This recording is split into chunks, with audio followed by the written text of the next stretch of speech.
Imagine holding the power of a PlayStation 5 right in the palm of your hands. No more fighting over the living room TV. No more being tied to a desk. The PlayStation Portal is here to change the game, but there is one tiny thing standing in your way: the setup. We have all been there, staring at a screen, wondering why things aren't syncing up.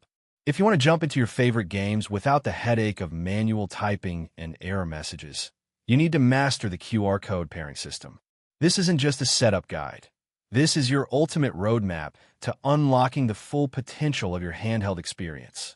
We're going to break down every single click, every setting, and every secret trick to make sure your login is flawless. Let's get you into the game. The journey starts with the foundation of any good connection: your home network. Before you even look at a QR code, you must ensure both your PlayStation 5 and your PlayStation Portal are living on the same digital frequency. This means checking your Wi-Fi settings. If your PS5 is plugged into a LAN cable, but your Portal is on a 2.4 GHz guest network, you're going to have a bad time. For the smoothest, most viral-worthy gameplay, try to get both devices on a 5 GHz band. Once they're both powered on and breathing the same air, you are ready to dive into the console settings. This is where the magic begins. On your PS5, you need to navigate the menu like a pro. Head over to the gear icon for settings, then scroll down to System. From there, you are looking for the Remote Play tab. This is the heart of the operation. You must toggle Enable Remote Play to the on position. Without this, your PS5 is essentially wearing noise-canceling headphones. It won't hear your Portal calling out to it. Once that green light is active, select Link Device. Suddenly, a bright, pixelated QR code will appear on your TV. This code is your digital handshake. It is unique, it is secure, and it is waiting for you. But be warned, the clock is ticking. You have exactly 5 minutes to finish the scan before that code expires and disappears into the digital void. Now, pick up your PlayStation Portal. This device is a beauty, isn't it? When you reach the setup screen, choose the option to scan a QR code using the PlayStation app integration. This is where most people get stuck, but not you. You want to hold the Portal with a steady hand. Think like a photographer.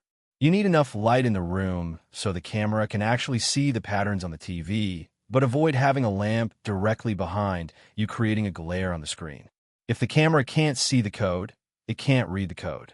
Point the lens at the TV and hold it there for about 5 to 10 seconds.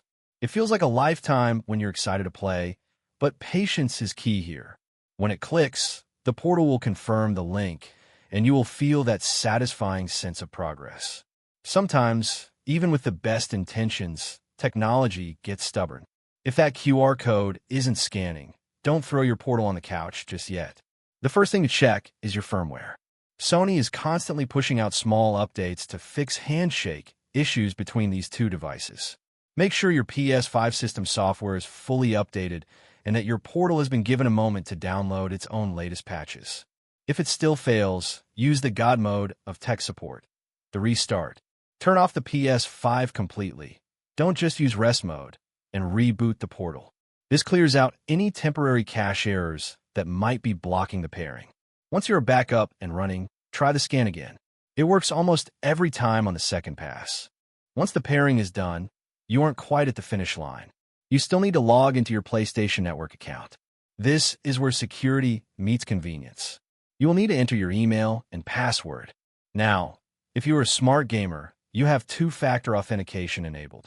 This means Sony is going to send a ping to your phone or your authenticator app.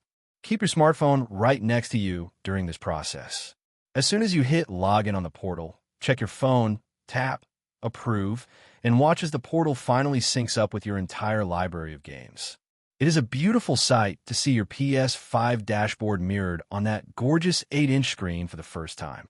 Now, let's talk about why this device is actually worth your time. In my honest opinion, the PlayStation Portal is one of the most misunderstood pieces of tech Sony has ever released. People call it just a screen, but it is so much more than that.